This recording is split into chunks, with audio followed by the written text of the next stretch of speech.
Hello friends, welcome to Icon IAS and this is PK Sharma. दोस्तों, आज हम बात करने वाले हैं आरओ 2021 प्रारंभिक परीक्षा की जो सामान्य हिंदी का पेपर था, उस पेपर की पूरी व्याख्या के साथ हम सॉल्व देखेंगे। दोस्तों, इस पेपर में जितने भी हिंदी के क्वेश्चन आए हुए हैं उनकी पूरी व्याख्या दी गई है और ये जो भी व्याख्या ली गई है ये घटना चक्र और यूथ पब्लिकेशन से ली गई है। और क्योंकि दोस्तों अगर कोई भी गलती इसमें आपको नहीं मिलेगी, जितने भी मैंने इसमें वीडियोज़ में जो भी व्याख्या दी गई हैं वो सारे पूरी तरह से जांच परख करके तभी आपको दी जा रही हैं। तो दोस्तों आइए देखते हैं हमारा पहला जो क्वेश्चन है इसका। दोस्तों, इसमें हमारा पहला क्वेश्चन है कि नैसर्गिक का विपरीतार्थक शब्द है, और ये पहला क्वेश्चन था इसमें इस सीरीज में। तो दोस्तों, नैसर्गिक का विपरीतार्थक शब्द जो होता है वो कृत्रिम होता है। दोस्तों, हम इसकी व्याख्या देख लेते हैं क्या दिया हुआ है। नैसर्गिक का विपरीतार्थक शब्द जो है वो कृत्रिम होगा, यानी कृत्रिम होता है। बाकी जो अन्य शब्द हैं उनकी भी यहाँ पे व्याख्या दी गई है। दोस्तों, इसमें पूरे पेपर की डिटेल्स आपको व्याख्या मिलेगी, जो भी चीज़ इसमें दी गई है। तो दोस्तों, शब्द पर इसका जो था, अनुर्वर का उर्वर होता है, आविर्भाव का तिरोभाव होता है और वृष्टि का अनावृष्टि विलोम होता है। तो दोस्तों याद रखिएगा, नैसर्गिक का विलोम जो होता है वो कृत्रिम होता है। बाकी जो तीन ऑप्शन बचे हुए हैं, जैसे अनुर्वर का उर्वर होता है, आविर्भाव का तिरोभाव होता है और वृष्टि का अनावृष्टि होता है, जिसमें दोस्तों ये आविर्भाव का तिरोभाव जो है ये वेरी इंपॉर्टेंट है और एग्ज़ाम के लिए हमेशा इम्पॉर्टेंट बना रहता है ये। अगला है दोस्तों हमारा क्वेश्चन, एक की वर्तनी शुद्ध है। इसमें ये बताना है कि किसकी वर्तनी शुद्ध है। तो दोस्तों, जो आधिकारिक होता है वो आधिकारिक नहीं आधिकारिक होता है। आधिकारिक यानी कि आ की मात्रा लगी होती है अ पे, आधिकारिक शब्द होता है। और दोस्तों ये कई बार पूछा गया है एग्जाम में। तो दोस्तों, आधिकारिक शब्द शुद्ध होता है। बाकी आधिकारिक जो होता है, अधिकारक जो होता है, आधिकारिक, ये सब जितने हैं ये गलत है और सही इसका जो है आधिकारिक होता है। इसकी व्याख्या देख लेते हैं दोस्तों। आधिकारिक शब्द वर्तनी की दृष्टि से शुद्ध है, जबकि अन्य विकल्प वर्तनी की दृष्टि से अशुद्ध हैं। अगला हमारा क्वेश्चन है दोस्तों, वह कवि जो तत्काल कविता करे के लिए एक शब्द। वह कवि जो तत्काल कविता करे, इसके लिए होता है आशु कवि। ऐसे कवि को आशु कवि कहा जाता है जो तुरंत तत्काल कोई कविता की रचना कर दे। किसी भी कविता की रचना अगर तत्काल कर देता है कोई कवि तो उसे आशु कवि कहते हैं। इसकी व्याख्या देख लेते हैं दोस्तों। इसकी व्याख्या दिया हुआ है, वह कवि जो तत्काल कविता करे के लिए एक शब्द आशु कवि होगा। अन्य वाक्यांश इस प्रकार, जो पुस्तकों की समीक्षा करता है। दोस्तों, ये इसका व्याख्या अधूरा छूट गया है, हम इसको छोड़ देते हैं। यहाँ से देखते हैं, जिसकी बुद्धि कुश के अग्र की तरह पैनी हो उसे कुशाग्र बुद्धि, जो किसी की ओर से है उसे प्रतिनिधि कहा जाता है।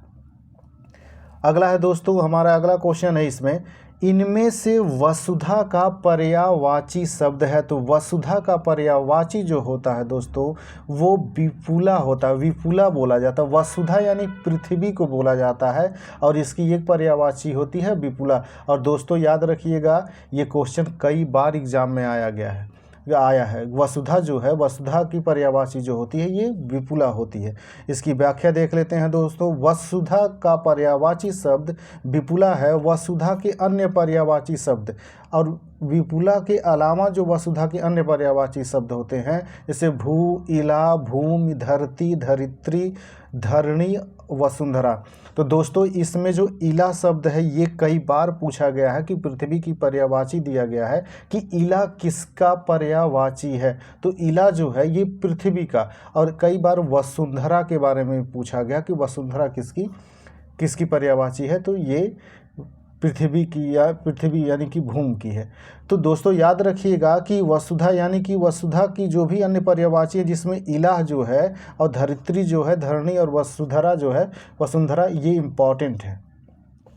अगला क्वेश्चन है दोस्तों, करपट का तद्भव रूप है। दोस्तों, करपट का तद्भव रूप मतलब होता है कपड़ा।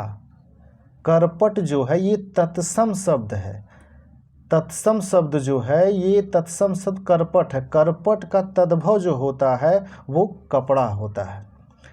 अगला है दोस्तों, इनमें से खेलना शब्द से बना विशेषण है, यानी खेलना से क्या बनेगा, खिलाड़ी।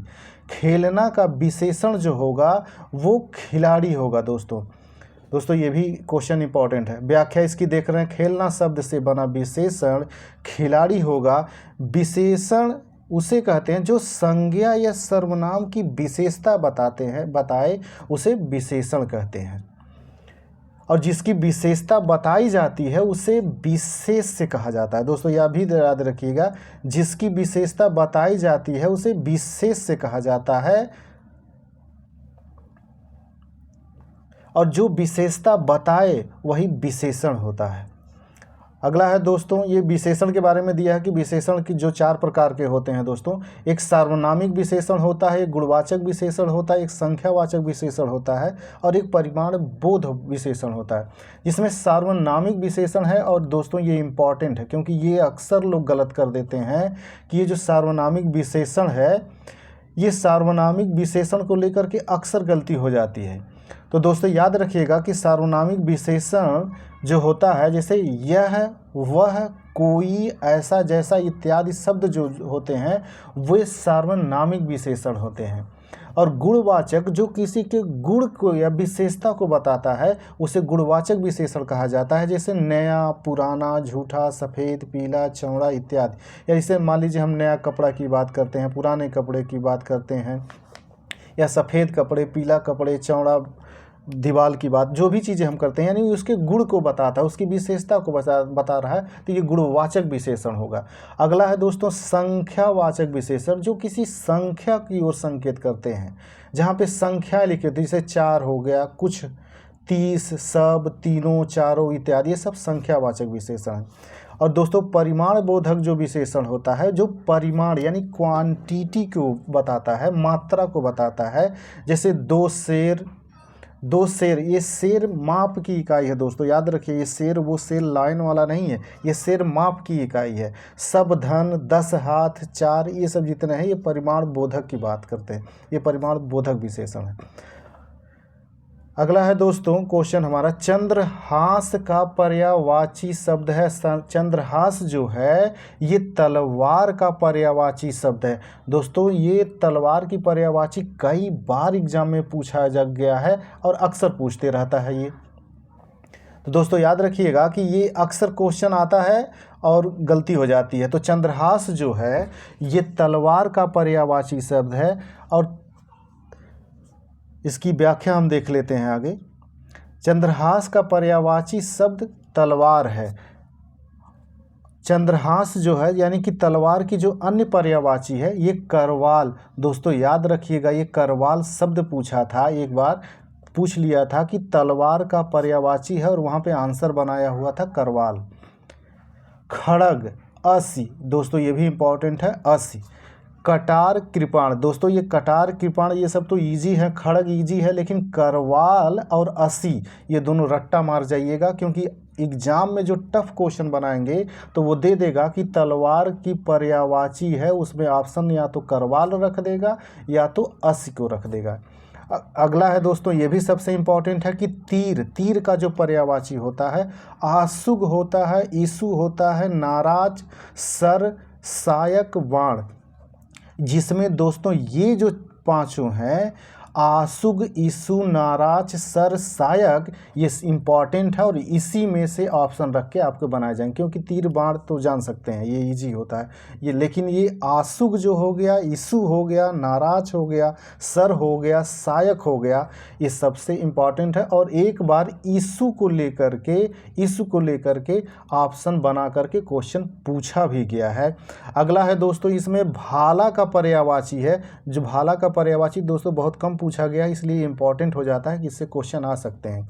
तो बरछा तो आप कर लेंगे, बरछा सामान्य लोग लगभग जानते हैं जो थोड़ा बहुत पढ़ने वाले हैं, लेकिन कुंत और सलाका जो होता है, खासकर ये कुंत मतलब होता है भाला। तो दोस्तों भाला का पर्यायवाची जो कुंत होता है इसको रट्टा मार जाइएगा, क्योंकि ऐसे क्वेश्चन कभी भी आपको एग्जाम में दिख सकते हैं।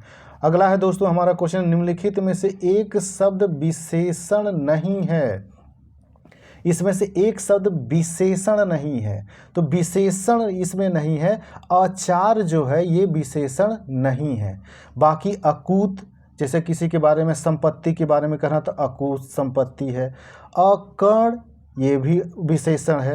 अचंड ये भी विशेषण है। इसकी व्याख्या देख लेते हैं दोस्तों। अचार जो है ये विशेषण शब्द नहीं है, जबकि अकूत, अकर्ण, अचंड विशेषण शब्द हैं।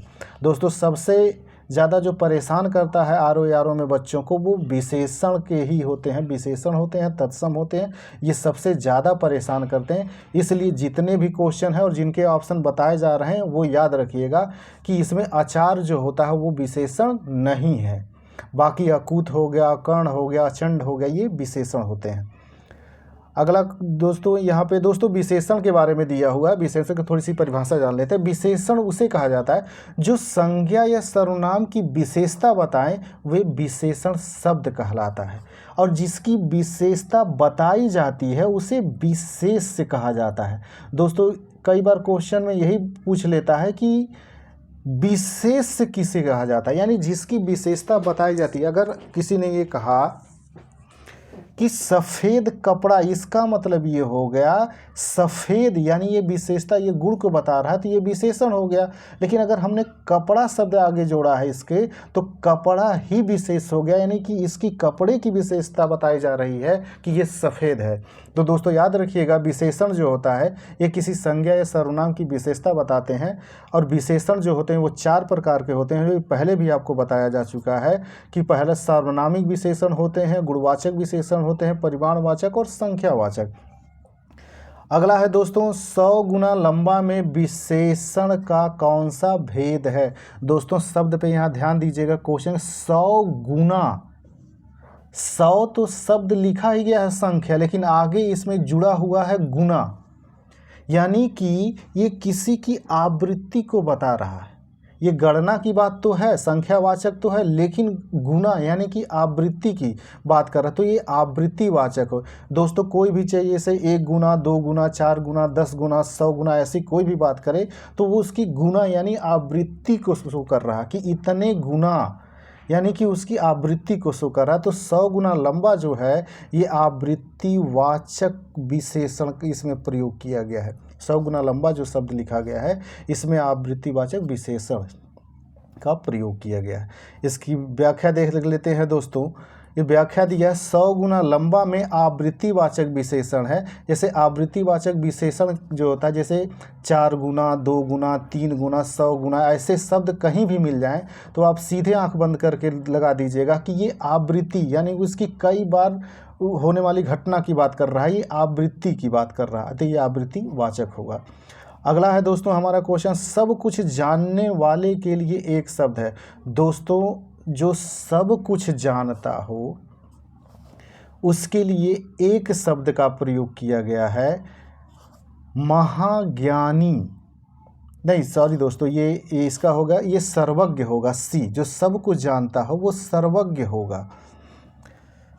अगला है दोस्तों, सब कुछ जानने वाले को सर्वज्ञ कहा जाता है। दोस्तों व्याख्या भी ये इसकी देख लीजिएगा, सर्वज्ञ होता है। दोस्तों इस क्वेश्चन का आंसर देने के लिए माफ़ी चाहूँगा। ये सब कुछ जानने वाले को सर्वज्ञ, दोस्तों, और ये कई बार पूछा गया, सर्वज्ञ जो होता है ये सब कुछ जानने वाले को, जो सब कुछ जानता है उसे सर्वज्ञ कहा जाता है। और ये व्याख्या भी इसके यही दी हुई है, सर्वज्ञ। अगला क्वेश्चन है दोस्तों, इसी की व्याख्या आगे दी गई है कि जो सबको समान भाव से देखता हो, जो सबको समान भाव से देखता है उसे समदर्शी कहा जाता है। दोस्तों इसकी जो भी व्याख्याएं हैं, व्याख्याओं पे ज़्यादा ध्यान दीजिएगा, क्योंकि आपके क्वेश्चन जो बनेंगे इन्हीं व्याख्याओं से ही बनेंगे ज़्यादातर। जो अक्षरों को पढ़ना लिखना जानता हो वो साक्षर, उसे साक्षर कहा जाता है।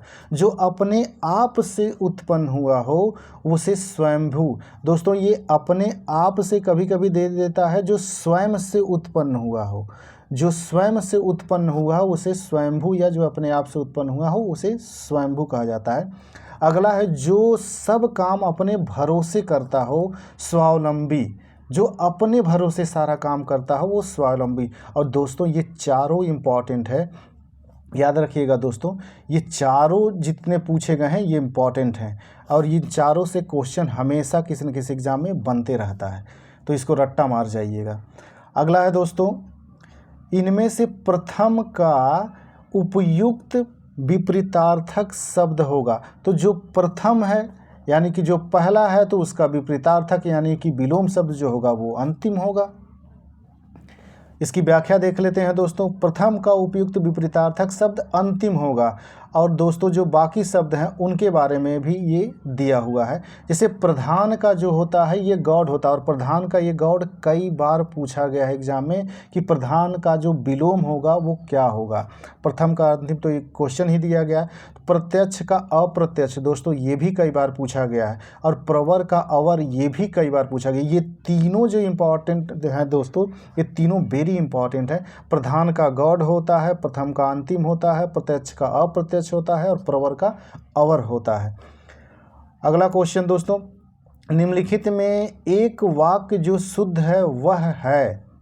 इसमें जो शुद्ध वाक्य है, उसने मुक्त कंठ से बड़ाई की, उसने मुक्त हस्त धन लुटाया, समस्त प्राणी मात्र का कल्याण करो, आपकी आयु 40 वर्ष है।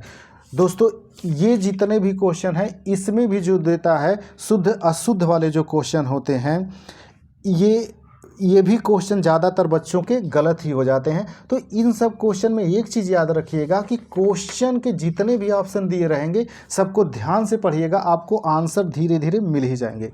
जैसे ये क्वेश्चन कह रहा है कि निम्नलिखित में से एक वाक्य जो शुद्ध है वो शुद्ध वाक्य होगा, उसने मुक्त हस्त धन लुटाया। ये इसका सही रूप है, शुद्ध इसका रूप है उसने मुक्त हस्त धन लुटाया। इसकी व्याख्या देख लेते हैं दोस्तों, व्याख्या इसकी देख लेते हैं। व्याख्या निम्नलिखित में शुद्ध वाक्य है उसने मुक्त हस्त धन लुटाया, ये शुद्ध वाक्य है। लेकिन अशुद्ध वाक्य जो था उसने मुक्त कंठ से बड़ाई की, तो बड़ाई शब्द यहाँ पे गलत होगा। अगर किसी की मुक्त कंठ से बड़ाई नहीं होती है, प्रशंसा उसके लिए यूज किया जाता है। अगर किसी की तारीफ कर रहे हैं तो उसके लिए बड़ाई नहीं प्रशंसा होता है। और दूसरा जो है समस्त प्राणी मात्र का कल्याण करो, तो दो चीज़ें यहाँ पे लिखी हुई दोस्तों, एक चीज़ ध्यान देना, ये कह रहा है समस्त भी है और प्राणी मात्र भी है। तो समस्त और प्राणी मात्र ये दोनों एक साथ प्रयोग में नहीं होते हैं, इसमें से कोई एक ही। तो यहाँ पे इसीलिए इसका जो हो जाएगा प्राणी मात्र का कल्याण करें, यानी कि समस्त जो है यहाँ से हट जाएगा। और किसी की उम्र जो बताई जाती है तो उसमें आयु शब्द नहीं लगाया जाता है, उसके लिए अवस्था की बात की जाती है। आपकी अवस्था कितनी, अगर किसी की एक पूरी उम्र की बात की जाए तो अवस्था जो हो जाती है वो वहाँ पे आयु की जगह अवस्था का प्रयोग किया जाता है।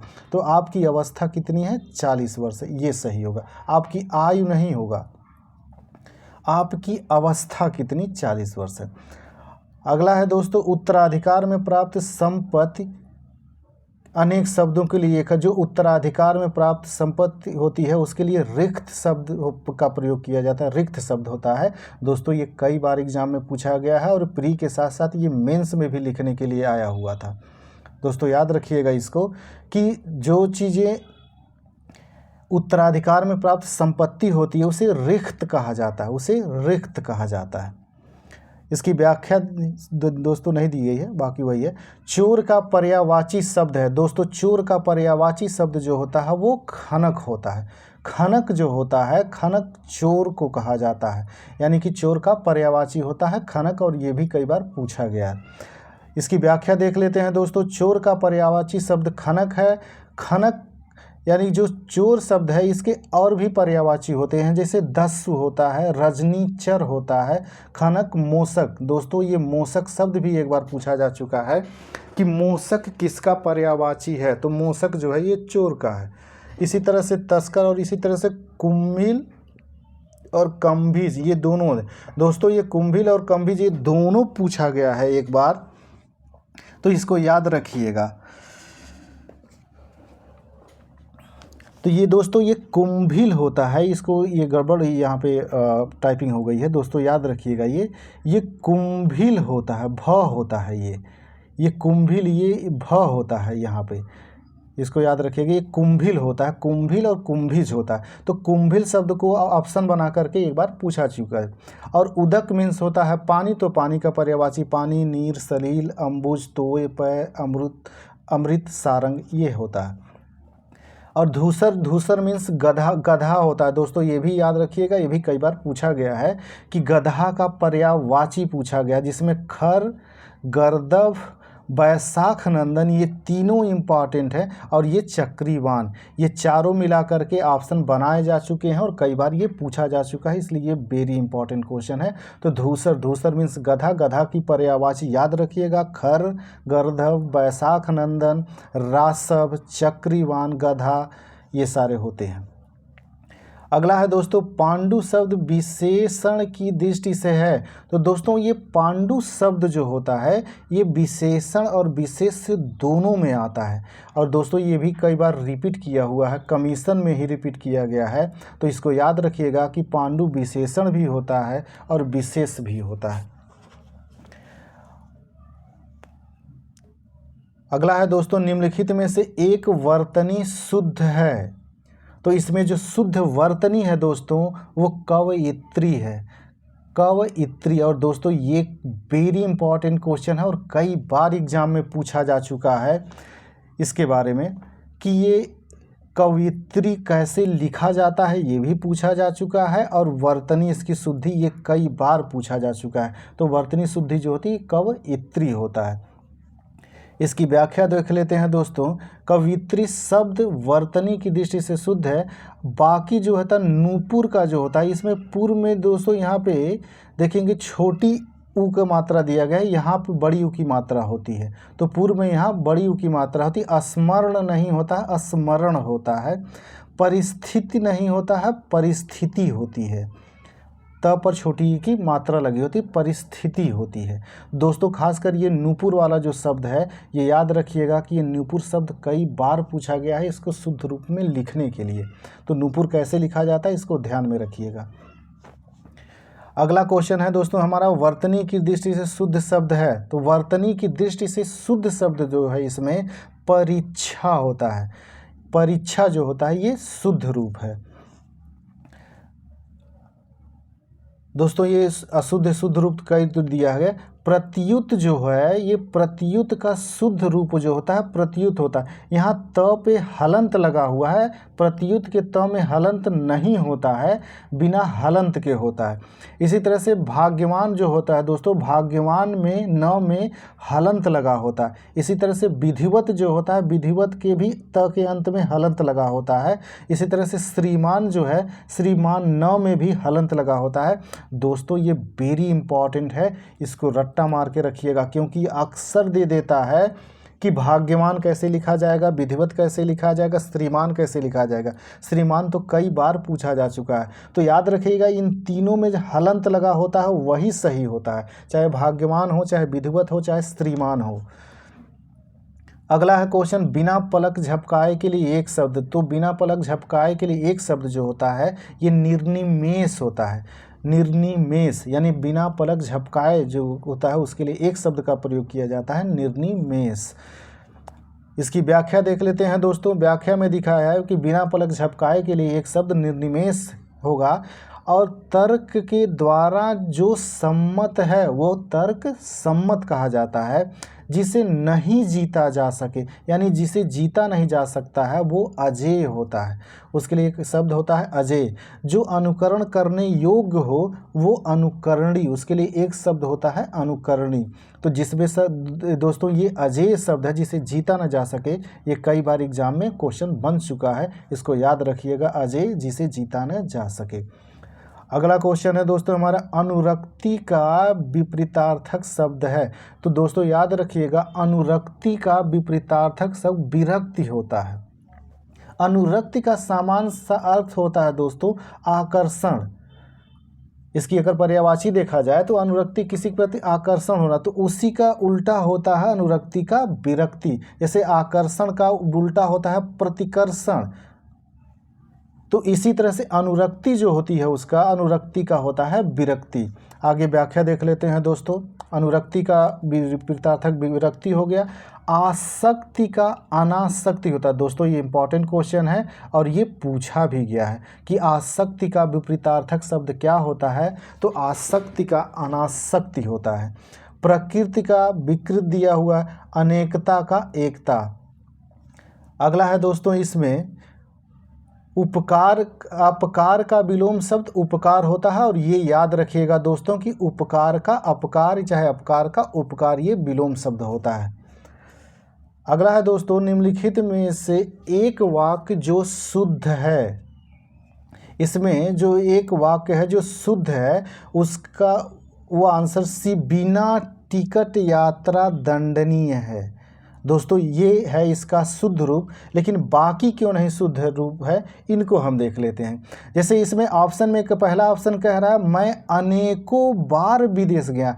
अनेकों अपने आप में जो अनेक शब्द होता है दोस्तों, ये अनेक खुद बहुवचन होता है, तो इसका बहुवचन नहीं बनाया जाता कि अनेकों ओ की मात्रा जोड़ के इसका बहुवचन बनाए, इसलिए गलत हो गया। एक हीरे का मूल्य नापा नहीं जा सकता। दोस्तों मूल्य जो होता है, मूल्य नापने वाली चीज़ नहीं होती है कि वो मीटर या लंबाई चौड़ाई में उसे नापा जा सके, इसलिए गलत हो जाता। मूल्य जो होता है वो आंका जाता है दोस्तों, याद रखिएगा। इसी से आप केवल इतना ही काम कर ली। इसमें दोस्तों एक चीज़ कई बार देखिए, केवल भी दिया है और इतना भी दिया है, दोनों शब्द एक बार दे दिया है। आगे व्याख्या दोस्तों इसकी दी गई है। जैसे मैं अनेकों बार विदेश गया, इसका शुद्ध रूप होगा मैं अनेक बार विदेश गया। अगला है दोस्तों इस हीरे का मूल्य नापा नहीं जा सकता, तो नापा गलत शब्द है, यहाँ पे आंका होगा, तो इस हीरे का मूल्य आंका नहीं जा सकता। अगला है दोस्तों यहाँ से अशुद्ध, इसमें आप केवल इतना ही काम कर दिए। आप केवल इतना, तो केवल या इतना दोनों में से कोई एक शब्द का प्रयोग है, तो आप इतना ही काम कर दीजिए, केवल कैंसिल हो गया। इसी तरह से दोस्तों जो ईश्वर में विश्वास रखता हो उसके लिए क्या एक शब्द होता है, जो विश्वास रखता हो उसे हम आस्तिक कहते हैं दोस्तों। जो ईश्वर में विश्वास रखता है उसे आस्तिक कहते हैं, और जो विश्वास नहीं रखता है उसे नास्तिक कहा जाता है। तो आस्तिक का विलोम जो होता है वो नास्तिक होता है, यानी जो ईश्वर में विश्वास रखता है वो आस्तिक, जो विश्वास नहीं रखता है उसे नास्तिक कहा जाता है। दोस्तों इसकी व्याख्या देख लेते हैं। आस्थावान का जो होता है, जो आस्था रखने वाला होता है उसे आस्थावान कहा जाता है। और विश्वासी मतलब जो विश्वास किए जाने योग्य हो, यानी जिस पे विश्वास किया जा सके उसे विश्वासी कहा जाता है। जो आग्रह सत्य हो, यानी कोई ऐसा आग्रह हम करें जो सत्य हो उसे सत्याग्रह कहा जाता है। तो दोस्तों इसमें जो ये विश्वासी शब्द है ये काफ़ी इंपॉर्टेंट है और इस पे क्वेश्चन बन चुका है कि विश्वास किए जाने योग्य जो होता है उसके के लिए एक शब्द क्या होता है, उसके लिए एक शब्द होता है विश्वासी। अगला है दोस्तों निम्नलिखित में विशेष शब्द है। विशेष दोस्तों अभी मैंने बताया कि विशेष शब्द वो शब्द होता है जिसकी विशेषता बताई जाती है। तो मानस इसमें जो है वो विशेष शब्द है। इसकी व्याख्या देख लेते हैं दोस्तों। मानस जो है ये एक विशेष शब्द है और यहाँ पे दिया गया है दोस्तों, परिभाषा दी गई है विशेष की। जिसकी विशेषता बताई जाए वह विशेष कहलाता है। जैसे राम, गाय, घोड़ा, अगर हम इनकी कोई विशेषता बताते हैं, यानी कि संज्ञा या सर्वनाम जो होंगे यही विशेष से होते हैं मूल रूप से, क्योंकि इन्हीं की विशेषता बताई जाती है। और विशेषण वो होता है जो किसी संज्ञा अथवा सर्वनाम की विशेषता बताते हैं। अगला है दोस्तों इसमें अनुग्रह का उपयुक्त विपरीतार्थक शब्द है। दोस्तों अनुग्रह का जो होता है, अनुग्रह करना मतलब ये होता है कि किसी से कोई आग्रह करना। तो अनुग्रह का जो विलोम शब्द होता है दोस्तों वो विग्रह होता है। और दोस्तों ये कई बार क्वेश्चन बन चुका है सीधे सीधे कि अनुग्रह का विपरीतार्थक शब्द क्या होता है, ये विग्रह होता है। इसकी व्याख्या देख लेते हैं दोस्तों आगे का। आग्रह का दोस्तों विलोम शब्द जो होता है ये अनाग्रह होता है और परिग्रह का अपरिग्रह होता है, जिसमें दोस्तों याद रखिएगा ये दोनों आग्रह का अनाग्रह होता है और परिग्रह का अपरिग्रह होता है। अगला क्वेश्चन है दोस्तों, इनमें से विलोम शब्दों का एक सही युग्म है। तो दोस्तों सही युग्म की बात कर रहा है, तो सही युग्म इसमें कौन सा है आपको ये ढूंढना है। दोस्तों इसमें देखते हैं आपत्ति विपत्ति, ये दोस्तों गलत है, क्योंकि संपत्ति जो होता है संपत्ति का उल्टा विपत्ति होता है। दोस्तों अवकर्षण अनवकर्षण ये भी गलत है। सही आवृत्ति अनावृत्ति होता है। पुरस्कार का तिरस्कार होता है, यानी पुरस्कृत का तिरस्कृत होता है, ये भी गलत। तो सही इसमें है गणतंत्र का जो दोस्तों इसमें ध्यान दीजिएगा, ये क्वेश्चन टाइपिंग की वजह से गड़बड़ हो गया है, क्योंकि ये आवृत नहीं होता दोस्तों, ये आवृत की जगह आदृत होगा। ये आदृत होगा तभी ये आदृत का जो विलोम होगा वो तिरस्कृत होगा, और यही शब्द सही बनता है। यानी कि चारों गलत हो गए हैं यहाँ पे। हम इसकी व्याख्या देख लेते हैं दोस्तों। ये व्याख्या यहाँ पे दोस्तों देखने को मिल रही है हमें कि आपत्ति संपत्ति, दोस्तों ये आपत्ति संपत्ति का विलोम है, अवर्षण का विलोम वर्षण है, गणतंत्र का राजतंत्र है, स्त्री का पुरुष है, गुण का अवगुण है। दोस्तों अगला क्वेश्चन है, इसमें निम्नलिखित में हस्ती किस शब्द का तत्सम रूप है। हस्ती जो होता है दोस्तों, हस्ती तत्सम रूप किसका, हस्ती जो होता है हाथी का तत्सम रूप होता है।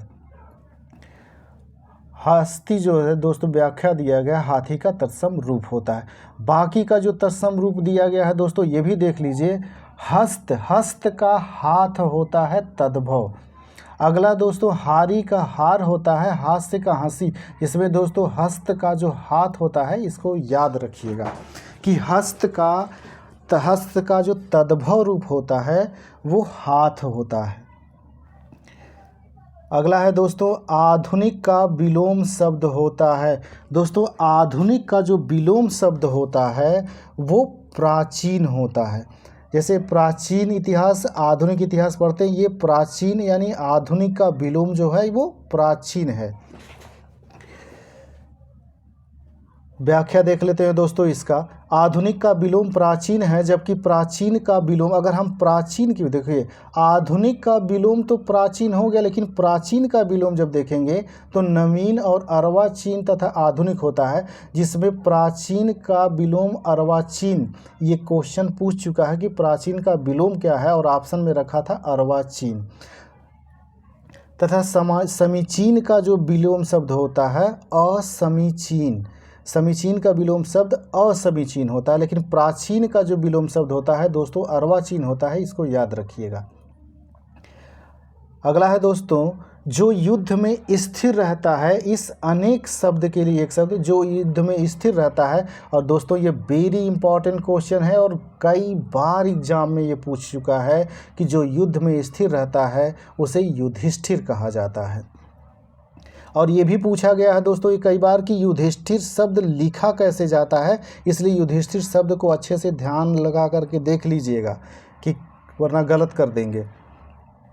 दोस्तों व्याख्या इसकी देख लेते हैं। तो जो युद्ध में स्थिर रहता है उसके लिए युधिष्ठिर शब्द का प्रयोग है। बाकी जो होता है जो क्षमा न किया जा सके उसके लिए एक शब्द होता है अक्षम्य। अक्षम्य जो क्षमा न किया जा सके। दूसरा है दोस्तों जिसका जन्म पसीने से हुआ है वे उसे स्वेदज, उसके लिए एक शब्द होता है स्वेदज। और ये वेरी इंपॉर्टेंट क्वेश्चन है और इसमें कई बार बन चुका है कि जिसका जन्म पसीने से हुआ हो या जो पसीने से उत्पन्न हुआ हो उसके लिए एक शब्द होता है स्वेदज। और जिसकी ग्रीवा यानी कि जिसकी गर्दन सुंदर होती है उसे सुग्रीव कहा जाता है। ये भी क्वेश्चन बन चुका है। लेकिन दोस्तों जिसका जन्म पसीने से हुआ है या जो पसीने से उत्पन्न हुआ हो उसे स्वेदज कहते हैं। ये वेरी इंपॉर्टेंट है, इसको याद रखना। दोस्तों जीभ का पर्यायवाची है, तो जीभ का पर्यायवाची जो होता है वो रसना होता है। जीभ का पर्यायवाची जो होता है रसना होता है। देख लेते हैं आगे व्याख्या इसकी दोस्तों। जीभ की पर्यायवाची रसना शब्द होती है। जीभ के अन्य जो पर्यायवाची हैं इनको जिह्वा बोला जाता है। दोस्तों ये गड़बड़ हो, ये टाइपिंग गड़बड़ हो गई है। तो जीभ का जिह्वा होता है, याद रखिएगा, जिह्वा होता है, और रसज्ञा भी होता है, रसिका भी होती है, जबान भी होती है, जिसमें से ये रसिका जो है ये इम्पॉर्टेंट है दोस्तों, और ये पूछा भी गया है। अगला है दोस्तों जीव का पर्यायवाची शब्द। तो जीव जो होता है इसको रूह, प्राण, आत्मा, जीवात्मा कहा, इसकी पर्यायवाची होती है जीव की।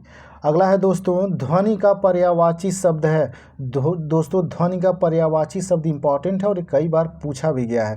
तो इसका नाद भी होता है, स्वर होता है, ताल, जिसमें ये नाद जो है ये इसको ऑप्शन बना करके क्वेश्चन बनाए गए हैं, या फिर इसकी आवाज़ भी कहा जाता है ध्वनि का। वचन जो होता है दोस्तों, वचन का जो पर्यायवाची शब्द होता है आश्वासन, वादा, प्रण, प्रतिज्ञा। तो दोस्तों ये प्रण और प्रतिज्ञा शब्द याद रखिएगा कि वचन के पर्यायवाची है। अगला है दोस्तों प्रताप सिंह का घोड़ा काला है। दोस्तों ये पूछ रहा है इसमें काला शब्द विशेषण की दृष्टि से है।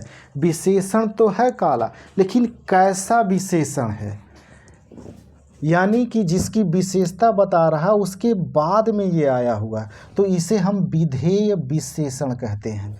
दोस्तों जब विशेष से पहले हो और विशेषण बाद में हो, तो विशेषण जब बाद में होता है तो इसके लिए जो विशेषण प्रयोग किया जाता है उसे हम विधेय विशेषण कहते हैं। इसी तरह से जब ये विशेषण शब्द पहले होता है, अगर हम यहाँ पे लिखा होता काला घोड़ा,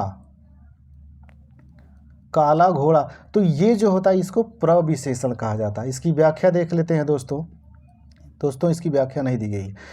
अगला है दोस्तों प्रयागराज में 10वां व्यक्ति कोरोना पीड़ित है में 10वां शब्द है। दोस्तों ये 10वां शब्द क्या चीज़ होता है, ये 10वां भी इसके पहले आपने भी देखा होगा दोस्तों कि 100 गुना शब्द आया हुआ था। 100 गुना शब्द, 100 गुना यानी कि आवृत्ति। तो ये जो इसी तरह से ये आवृत्ति को बताता है। तो ये जो कह रहा है कि 10वां यानी कि 5वां, 6वां, 8वां, 9वां, 10वां, ये गणना की बात तो कर रहा है दोस्तों, लेकिन गणना में एक विशेषता को बता रहा है। तो इसको याद रखिएगा, ये क्रम की बात कर रहा है कि 5वां, 6वां, 8वां, ये क्रम की बात कर रहा है। तो ये क्रमवाचक विशेषण है। इसके पहले आपने दिखा था 100 गुना की बात जहाँ आई थी, गुना हो गया तो वहाँ पे आवृत्ति वाचक विशेषण था। लेकिन ये 10वां व्यक्ति, 8वां व्यक्ति, 5वां व्यक्ति ऐसी कोई बात है तो ये क्रम की बात कर रहा है। जैसे पहला व्यक्ति, दूसरा व्यक्ति, तीसरा का, 5वां व्यक्ति, 6वां, ऐसे तो ये क्रम की बात कर रहा है। तो ये क्रमवाचक विशेषण होगा। इसकी व्याख्या देख लेते हैं दोस्तों। प्रयागराज में 10वां व्यक्ति कोरोना पीड़ित में 10वां शब्द जो है ये क्रमवाचक विशेषण है। अगला क्वेश्चन है दोस्तों तिमिर का पर्यायवाची शब्द है। दोस्तों तिमिर जो होता है दोस्तों, इस तरह के क्वेश्चन ज़्यादा अब पूछे जा रहे हैं जो पर्यायवाची में बहुत हाईलाइट नहीं होते हैं। तो इसको याद रखिएगा कि तिमिर जो होता है, तिमिर का मतलब होता है अंधकार। तिमिर का होता है पर्यायवाची अंधकार, और तिमिर का विलोम शब्द भी पूछा गया है। तो तिमिर का विलोम शब्द जो होता है वो प्रकाश होता है। दोस्तों दोनों याद रखिएगा कि तिमिर का पर्यायवाची जो होगा वो अंधकार होता है, और तिमिर का जो विलोम शब्द होता है वो प्रकाश होता है। और दोनों क्वेश्चन ये पूछा गया है। व्याख्या देख लेते हैं दोस्तों इसका। तिमिर एक पर्यायवाची शब्द जो है अंधकार है, और तिमिर के अन्य पर्यायवाची जो शब्द हैं जैसे तम, अंधेरा, तमिश्रा। दोस्तों ये याद रखिएगा, ये तमिश्र जो लिखा गया है, तमिश्र, ये क्वेश्चन बन चुका है कि तमिश्र किसका पर्यायवाची है। तो तमिश्र जो होता है अंधकार का पर्यायवाची, जैसे तिमिर और तमिश्र ये दोनों शब्द। अगला है दोस्तों रात्रि का पर्यायवाची। दोस्तों ये वेरी इंपॉर्टेंट क्वेश्चन है और अक्सर एग्जाम में आते रहता है। तो रात्रि का पर्यायवाची याद रखिएगा, खास करके रात, निशा, विभावरी, निशिथ, यामिनी, सरवरी, जिसमें से निशा, विभावरी, निशिथ, यामिनी और सरवरी ये पांचों दोस्तों वेरी इंपॉर्टेंट हैं और इनसे हमें क्वेश्चन बन चुके हैं और आपके भी एग्जाम में क्वेश्चन बनेंगे। तो रात्रि का पर्यायवाची रट्टा मार जाइएगा कि निशा, विभावरी, निशिथ, यामिनी, सरवरी ये रात्रि के पर्यायवाची होते हैं। अगला है दोस्तों इसी में सूर्य का पर्यायवाची। दोस्तों इस सूर्य के भी अक्सर पर्यायवाची पूछता रहता है। तो सूरज, रवि, दिनकर, दिवाकर, प्रभाकर, अंशुमाली, भास्कर। और दोस्तों एक शब्द यहाँ ये भी याद रखिएगा कि भास्कर कैसे लिखा जाता है, भास्कर का शुद्ध रूप क्या होता है ये भी पूछा है। तो भास्कर का शुद्ध रूप यही होता है। भास्कर में कई लोग षटकोण वाला स यूज करते हैं जो कि ये गलत होता है।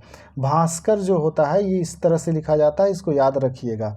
इसी तरह से आगे दोस्तों प्रकाश का जो पर्यायवाची है प्रभा, ज्योति, उजाला, रोशनी, ये सूर्य का पर्यायवाची और रात्रि का पर्यायवाची दोनों रट्टा मार जाइएगा दोस्तों, ये आपके एग्जाम में कभी भी आ सकता है। अगला है दोस्तों हुतासन। हुतासन पर्यायवाची शब्द जो होता है, हुतासन जो होता है ये अग्नि का होता है और ये भी कई बार आया हुआ है। व्याख्या देख लेते हैं दोस्तों। हुतासन का पर्यायवाची शब्द अग्नि है।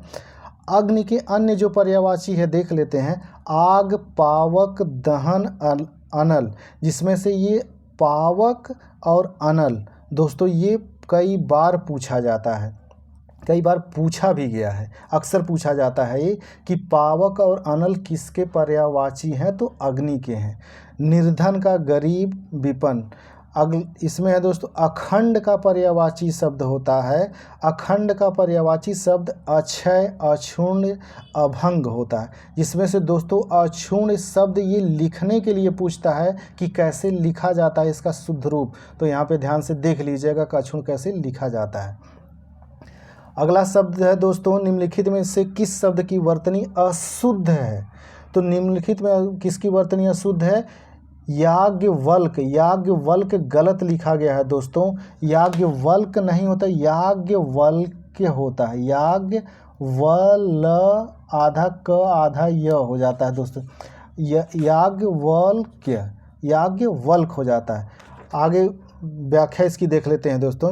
देखिए याज्ञवल्क आधा ल आधा क होता है। ये दोस्तों पूछता है इसमें कि शुद्ध इसका रूप, ये कई बार क्वेश्चन आया है और आगे भी पूछा जाता रहेगा। अगला क्वेश्चन है दोस्तों चौथा का तत्सम शब्द है। दोस्तों चौथा की हम बात करेंगे। चौथा का तत्सम रूप जो होगा ये चतुर्थ होता है। चौथा जो होता है ये तद्भव शब्द है, यानी चतुर्थ शब्द से ही चौथा शब्द बना है। तो याद रखिएगा कि चौथा का तत्सम रूप चतुर्थ होता है।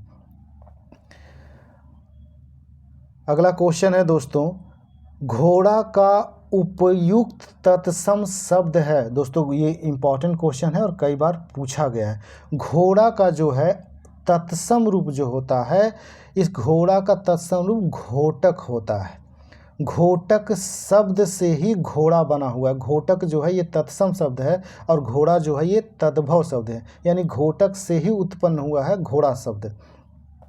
तो इसको याद रखिए, घोड़ा का उपयुक्त तत्सम शब्द घोटक है, जबकि अश्व, बाजी, तुरंग घोड़ा के पर्यायवाची हैं। और ये पर्यायवाची भी याद रखिएगा दोस्तों, और कई बार ये पूछा गया है कि बाजी और तुरंग खास करके ये दोनों जो हैं ये किसके पर्यायवाची हैं, तो ये घोड़ा के पर्यायवाची हैं और ये पूछा गया है। अगला है दोस्तों इसमें आवर्तक का विपरीतार्थक शब्द है। तो दोस्तों आवर्तक शब्द जो होता है, इस आवर्तक शब्द का जो विपरीतार्थक शब्द होता है ये अनावर्तक होता है। आवर्तक का विपरीतार्थक शब्द अनावर्तक होता है। हम इसकी व्याख्या देख लेते हैं दोस्तों। आवर्तक शब्द का विपरीतार्थक शब्द अनावर्तक होता है। बाकी जो शब्द दिए गए हैं इनका हम विपरीतार्थक शब्द देख लेते हैं। जैसे प्रवर्तक का अप्रवर्तक होता है, आवृत का अनावृत होता है। दोस्तों ये आवृत का जो अनावृत है इंपॉर्टेंट है, इसको ध्यान में रखिएगा। इसी तरह से प्रकर्ष का अप्रकर्ष होता है, ये भी इम्पॉर्टेंट है दोस्तों। आज्ञ का विज्ञ, ये आज्ञ का विज्ञ तो दोस्तों कोई ऐसा एग्जाम नहीं होगा जिसमें ये पूछा नहीं गया होगा कि आज्ञ का विपरीतार्थक शब्द क्या होता है। तो आज्ञ का विपरीतार्थक शब्द विज्ञ होता है। और ये तीनों जो हैं, आवृत का अनावृत, प्रकर्ष का अपकर्ष होता है, और आज्ञ का जो होता है ये विज्ञ होता है। दोस्तों याद रखिए, खासकर आज्ञ का ये जो विज्ञ होता है इसको याद रखिएगा, ये कई बार पूछा गया है।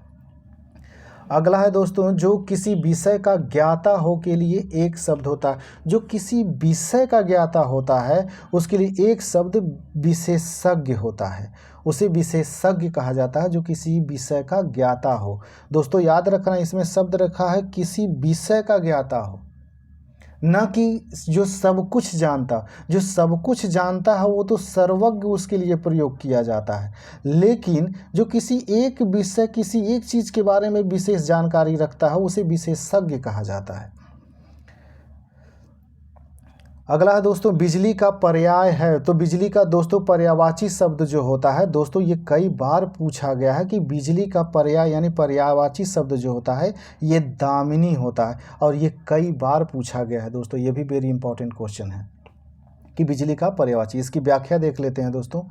बिजली के पर्यायवाची दामिनी है, और इसकी अन्य जो बिजली की पर्यायवाची है वो देख लेते हैं। चपला, चंचला, तड़ित, सौदामिनी।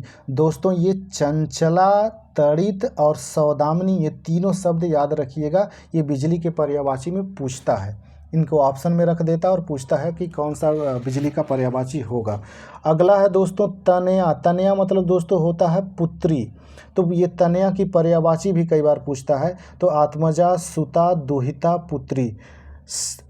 अभी मैंने दोस्तों आपसे कहा कि रात्र की जो पर्यायवाची होती है वो सर्वरी होता है, और ये सर्वरी याद रखिएगा, सर्वरी, विभावरी, ये रजनी, निशित, ये क्षणदा अक्सर पूछता है।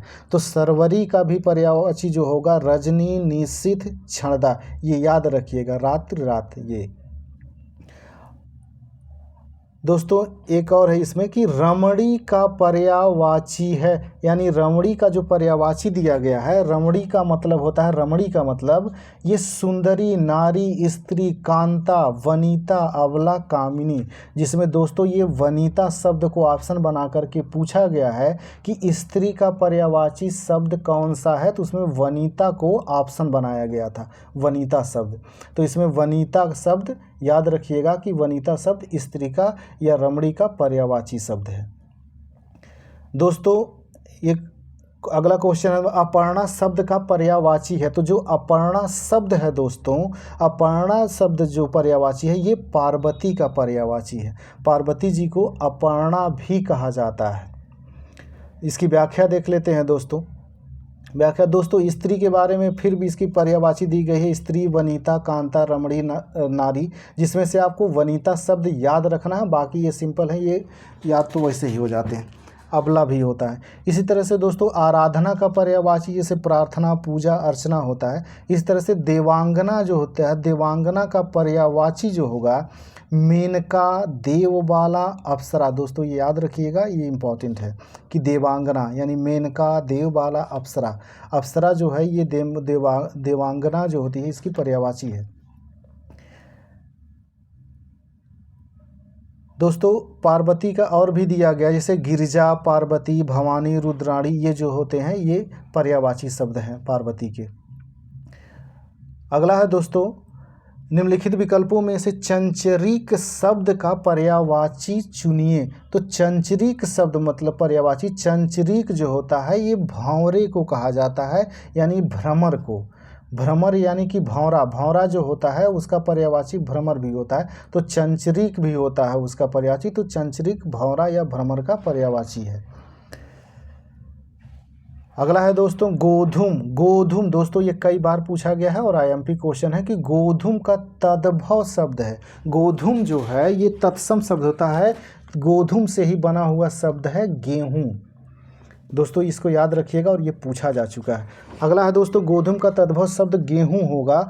आगे अन्य शब्दों का भी तद्भव तत्सम शब्द दिया गया है। जैसे गोत्र शब्द जो है ये गोत्र से बना हुआ है, यानी गोत्र जो है ये तत्सम शब्द है, गोत्र से बना है गोत।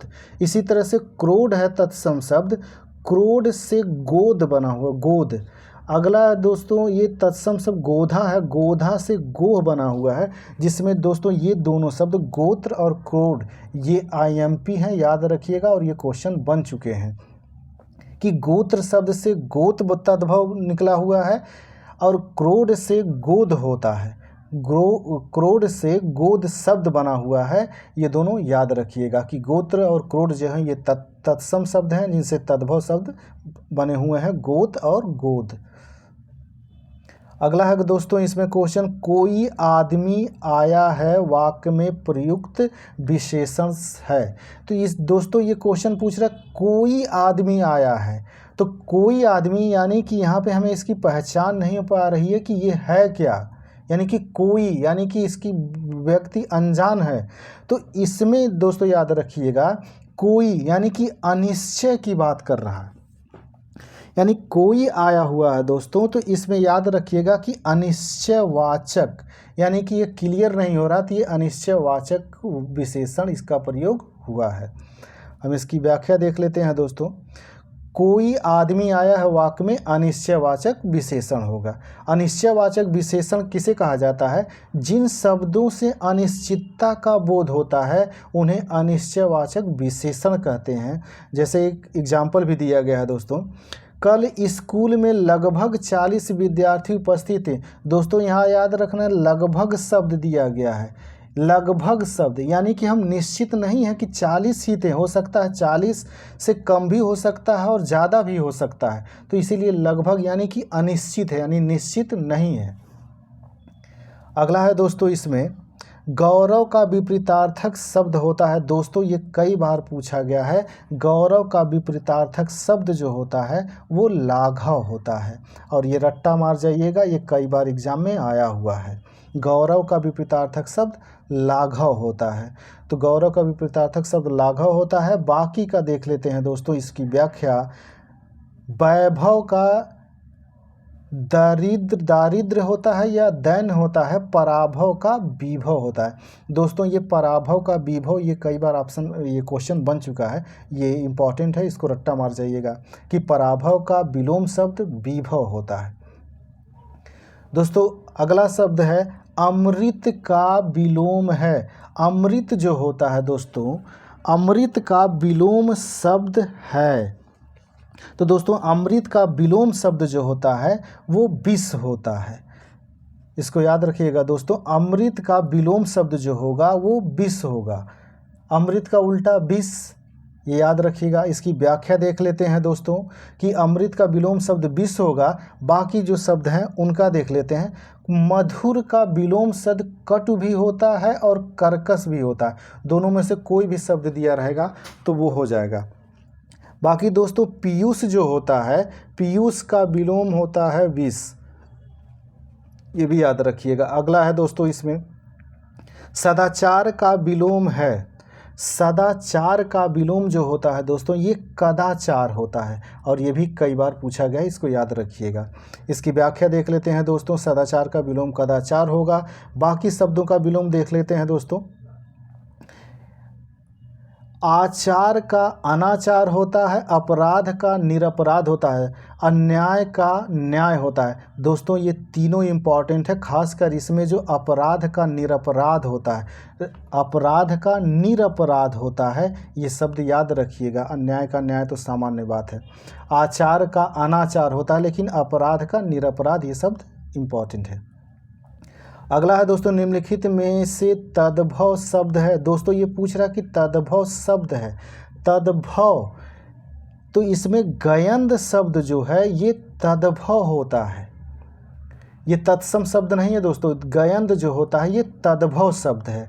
इसकी व्याख्या देख लेते हैं। दिए गए विकल्पों में तद्भव शब्द गयंद है।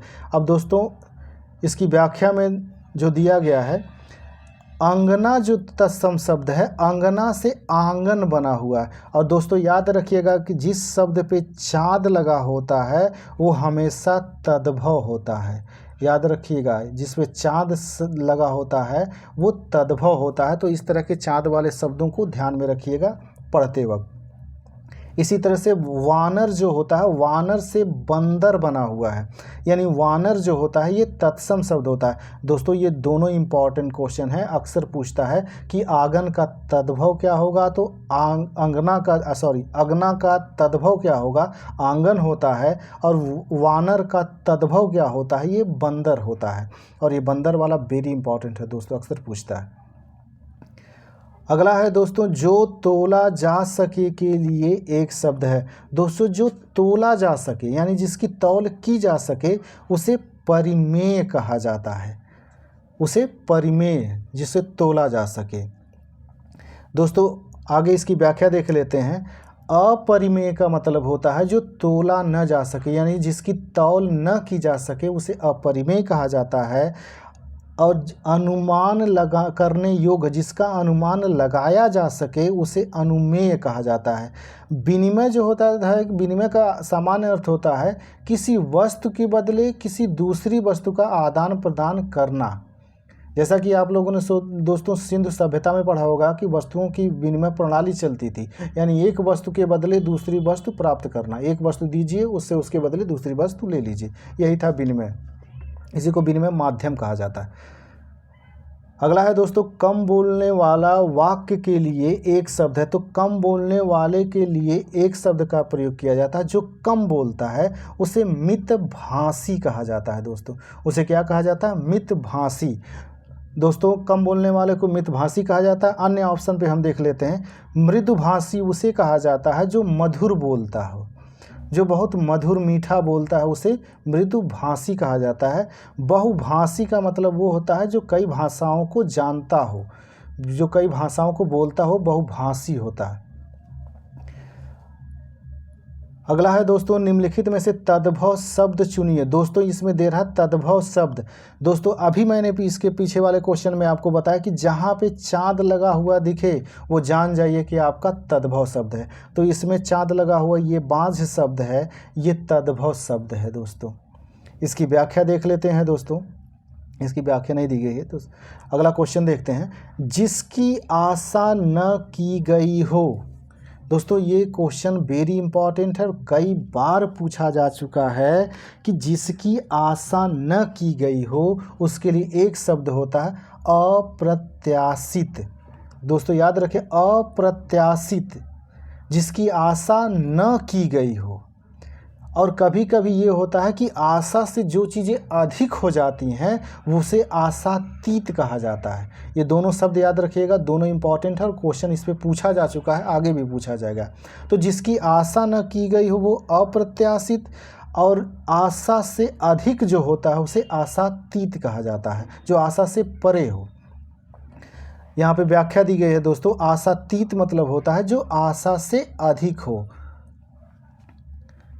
अगला है दोस्तों, इसमें दोस्तों ये सेशन, इसके क्वेश्चन 60 पूरे हो गए यहाँ पे। तो दोस्तों जो ये सारे जितनी भी व्याख्याएं थी आपको अच्छे लगे तो दोस्तों चैनल को सब्सक्राइब कर लेना ताकि आपको समय से वीडियोज मिलता रहे। और दोस्तों हमारा जो व्हाट्सएप ग्रुप है जिस पे आपको PDF भी मिल जाएगा और सारी इन्फॉर्मेशन जो है उस पर आपको प्रोवाइड कराई जाएंगी। तो हमारा व्हाट्सएप ग्रुप जो नंबर है वो है 9891763512। और दोस्तों आइकन IS नाम से आपको सर्च करेंगे तो भी मिल जाएगा, आइकन IS। तो दोस्तों जो हमारे व्हाट्सएप ग्रुप से जुड़ना चाहते हैं वो हमारे इस नंबर पे 9891763512 पे जा कर के जुड़ सकते हैं या फिर आइकन IS ग्रुप में जुड़ सकते हैं, ताकि आपको PDF भी मिलता रहे और जो भी इन्फॉर्मेशन है वो आपको प्रोवाइड कराई जाती रहे। दोस्तों इसी तरह से हम अगले वीडियोज़ में मिलेंगे, तब तक के लिए नमस्कार, जय हिंद।